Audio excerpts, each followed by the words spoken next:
Nuclear power is considered by many to be a clean energy source, but it comes with a huge environmental headache. Ontario's nuclear power generating plants produce tons of radioactive waste. Well, now there's a plan to bury it deep underground. But as Lloyd Robertson discovered, that proposal is stirring up a lot of passion and debate among people for and against burying something that will stay radioactive for thousands of years.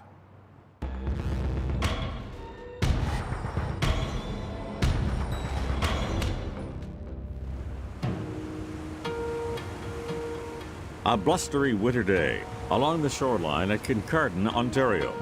Bleak and forbidding, with just a few abandoned boats in the marina. But in the welcome embrace of summer, it's idyllic here as cottagers and tourists from major centers to the southeast, like Toronto, flock to Lake Huron, known for its surfing and sunsets, and the serene ambience of small-town life that goes with it. But natural beauty is not all this community is known for. Kincardine is the home of Bruce Power, the world's largest nuclear power station, a private facility under lease from Ontario Power Generation, OPG for short. Along with two other provincially owned power plants in Pickering and Darlington, 60% of Ontario's electricity is accounted for. And while nuclear power may be praised for being clean and cheap, countries using it all over the world are aware it brings an unwelcome dilemma: nuclear waste and what to do with it, always a subject of heated debate. For decades, Ontario's nuclear generating plants have produced thousands of cubic meters of radioactive waste, which is stored here at OPG's Western Waste Management Facility, part of the Bruce Power Complex. OPG Communications Manager Fred Kuntz gave us a rare look inside their facility. The waste we receive here comes from Pickering and Darlington nuclear generating stations, as well as the Bruce site. And the low-level waste has very low levels of radioactivity that return back to normal background levels in 1 to 300 years. It consists of things like protective clothing, paper, wood, mops, buckets, rags, small tools. It's fairly voluminous. We try to reduce the volume by incinerating and compacting. And what happens with the ash? The ash that comes out of the incinerator is stored in containers that go into warehouses. This is pretty much the only industry that can account for every scrap of waste from the last 40 years. It's all bar-coded, and the warehouses, we know where every single bit is. Intermediate waste, which is resins and filters, things that are used to filter the heavy water, is more radioactive than the low-level waste. It can be radioactive for 100,000 years. We store that differently than the low-level waste. We store it in the yard in in-ground containers. But storing active nuclear waste here was never meant to be a long-term solution. And now OPG is hoping to build an underground bunker known as a Deep Geologic Repository, or DGR for short, here on the Bruce Power site, 1.2 kilometers from Lake Huron. It will contain low and intermediate level waste, not the highly radioactive fuel rods. An idea some local residents strongly oppose. You don't have to know an awful lot to know that this doesn't make a lot of sense. Marty McFadgen's family has lived near Lake Huron for generations, as far back as the 1920s. She doesn't think active nuclear waste has any place near the Great Lakes, a source of drinking water for over 40 million people. If you want to build a repository, I really don't think it's a wise idea to put it right next to Lake Huron. The argument, of course, against that is that it's safer for the general public below ground than it is above ground. And I haven't seen proof of that. I know that it has been stated. They talk about accidents, malevolent acts, weather issues, and OPG is very adamant that where it is and the way it's buried now will withstand all of those weather issues. So, you know, it's like who's really telling us the truth here? So why do you think they decided this was the only location? Absolute convenience. Convenience? Absolute convenience. In what way? It's very difficult to find a community that wants to take on a project like this. And they had a community that immediately said, we'll do it. they were negotiated an agreement with OPG that the community would be paid $35 million. And so I think at that point, OPG went, we don't have to do any more work. And that's not good enough. The main question is always safety. Anne Eady is the proud mayor of the municipality of Kincardine. Her family dates to the first settlers. Bruce Power employs about half the working population in her jurisdiction. I have an environmental background and a passion for the lake. The lake was our playground. And as a child, that was the big thing. We did our farm chores and we went to the lake. Why is it important to have this nuclear waste disposal project in Kincardine? The nuclear industry is all about safety. So they're always looking for enhanced safety. Is it safer above the ground in storage buildings and storage units? Or is it safer 680 meters below the ground? So you are totally comfortable then with every aspect of this project at this point? I am. Yes, I am. And I wasn't at first, I'll have to admit. So I did ask lots of questions. In fact, at one meeting, one of the OPG people said, "Anne, you didn't ask a question tonight." And I said, "I think I've thought of every question over the last 3 or 4 years to ask you. I don't have one tonight." With the support of the municipality of Kincardine. In this OPG promotional video, the company explains why, in their view, this is the best location. The repository will lie 680 meters, which is deeper than the height of the CN Tower below ground, in a geological setting recognized for being incredibly strong and stable. The Bruce DGR is situated in a geologic location that has remained unchanged, even by glaciers, so that the subsurface environment has been isolated from the Earth's surface for hundreds of millions of years. And although OPG say they have complete confidence in their plan, we wanted to hear directly from people living in and around Kincardine. On a Friday night in March, in the teeth of a late winter blizzard, about 100 solid citizens braved the elements and came to the local Legion, where W5 was hosting a town hall. So what we would like to do tonight is hear from you. We invited the public to share their thoughts on OPG's plan, and one by one they came forward from both sides of the debate. We heard from people like this 27-year resident of Kincardine who has complete faith in the science and safety of the project. This waste is here right now. It's on the shores of Lake Huron. In my opinion, the safest place for us to place that waste in a long-term fashion is on the same site in a deep geologic repository. And this mother of 2 young children. I support the DGR due to the sound science and facts that is the studies are based on. Currently it's being stored up on the surface. Let's put it where it's supposed to go, below, so we're all safe. But there were also those who worry the DGR may have negative environmental effects, such as this woman who moved here from Toronto 10 years ago. I love this countryside, and I am totally against the DGR because the science is not there. The environmental assessment regulations have serious flaws. I'm a minister here at the Presbyterian Church. I have grave concerns, and in a way we're almost down the rabbit hole because we already have this nuclear waste. There were even moments of frustration, such as when a local journalist covering the debate asked to have her say. You make a comment. Yeah, this is good. So I'm tired of hearing all the rhetoric and crap about we have to hear over and over again.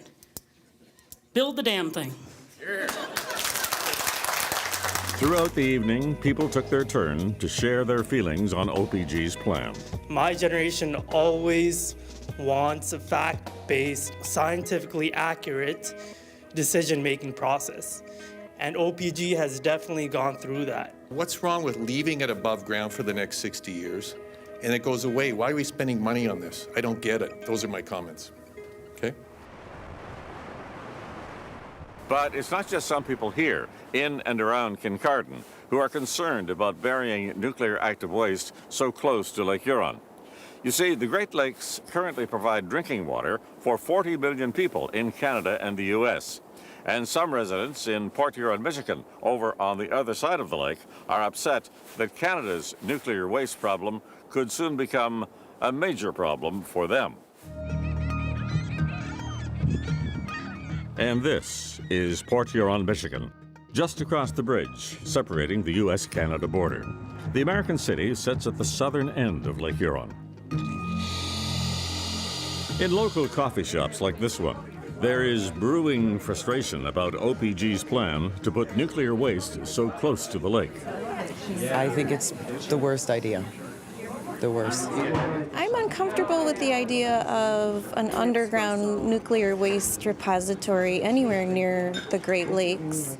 It's a horrible idea, and I don't think that we have enough science-based knowledge to move forward with the project, period. It's just too much of a risk. If they keep it above ground, it's easier for nuclear specialists to get at it and inspect it, and if they do find a problem with it, try to reverse that problem other than going down into the ground into a sealed container.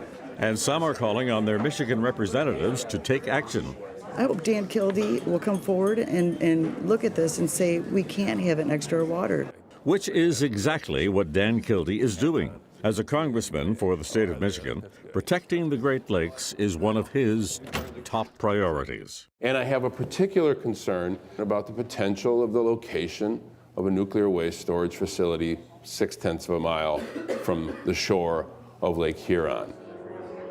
Congressman Kildee speaks before fellow policymakers on the need to stop OPG's plan, which he sees as a threat to the Great Lakes. Democrats and Republicans in the House and the Senate have come together, and today we introduce a resolution calling on the President and the Secretary of State to work with the Canadian government, with Ontario Power Generation, to please seek an alternate site. To date, 187 counties and governments around the lakes, including Chicago and Toronto, have passed resolutions against OPG's proposal, and over 150,000 people have signed petitions against it.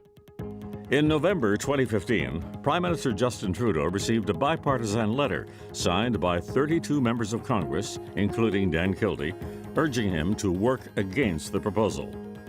In part, it reads, "Given the critical importance of these shared waters to our countries and the potentially catastrophic damages to the lakes from a nuclear accident, we urge your administration not to approve this repository and consider alternative locations outside the Great Lakes Basin." In the vast landmass that comprises Canada, there's got to be a better location than a facility that would be placed 0.6 of a mile from the greatest freshwater source known to mankind. To me, it defies logic that there is not a better location. Doubting the claims of safe storage. This is a very unproven technology. But will the science prove sound? If we thought there was a better site, we would certainly consider that. When W5 continues.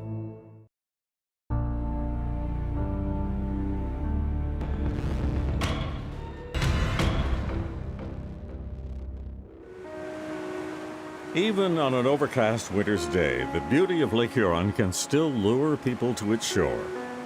Not far from here, just around the bend, is Bruce Power, the world's largest nuclear energy plant, and possible site of a deep geologic repository, which will store some of Ontario's nuclear waste. OPG say they've drilled and tested the ground and found it ideal for their plan. Communications Manager Fred Kuntz explains what the rock samples tell them about the geology of the site. And the rock does show, in fact, that this is an ideal site, that the rock is very tight, and the vault that will be created deep in the surface of the Earth is ideal for holding the nuclear waste and isolating it from the environment. You seem to need a lot of samples.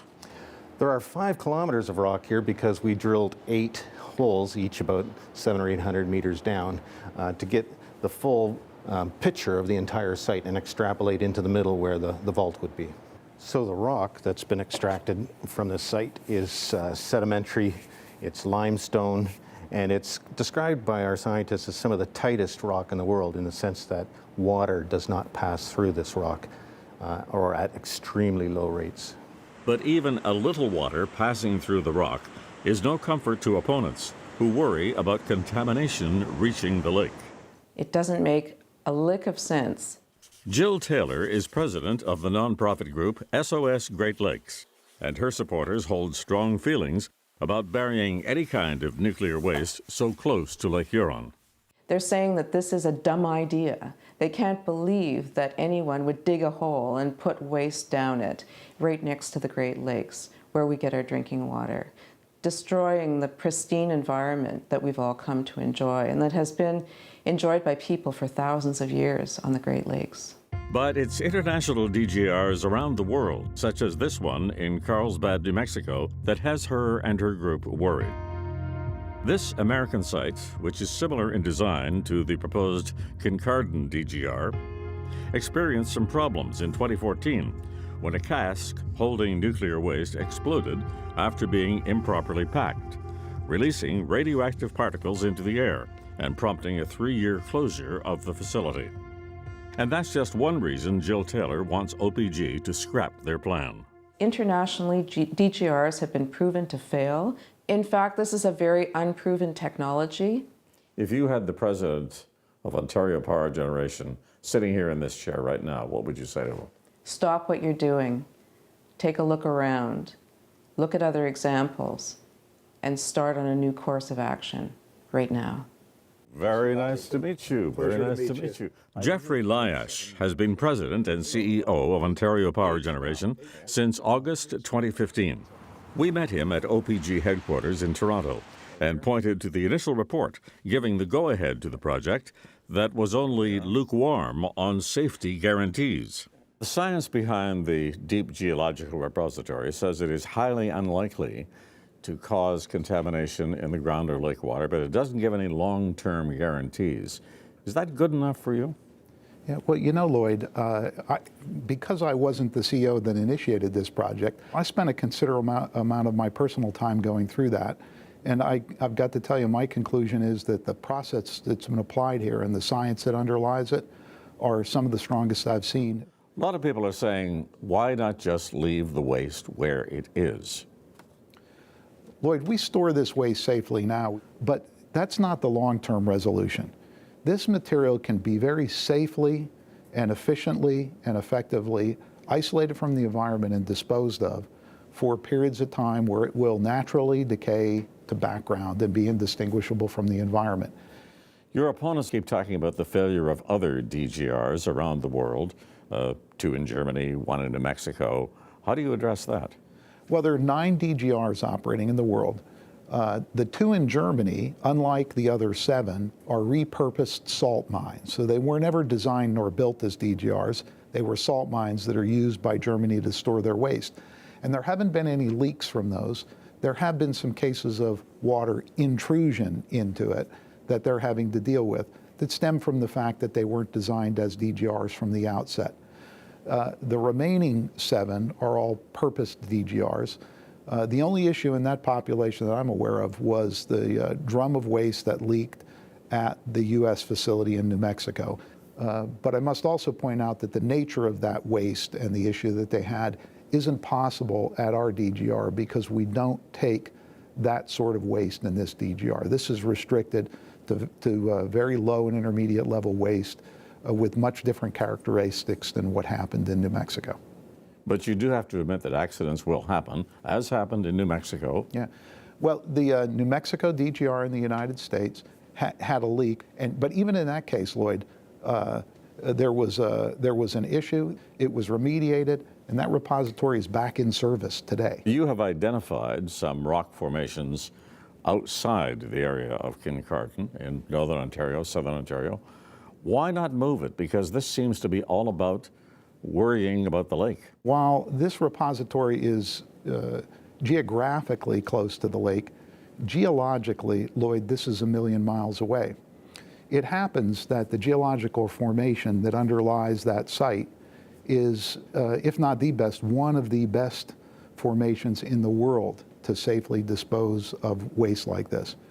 Lloyd, if we thought there was a better site, If I thought there was a better site for this, we would certainly consider that. The world will be watching what happens here in Kincardine. But for Marty McFadgen, whose home is just meters from the shores of Lake Huron, she hopes this is not an issue the next generation will have to deal with. Is this a NIMBY issue, not in my backyard? The thing is, and this is why I guess it's not really a NIMBY situation, when this project happens, I suspect we'll no longer be here. This project is set to get started in 2025, and it's set to go until about 2045. It won't be my husband and I who are here. It'll be our children and our grandchildren. So they're the ones we're fighting for.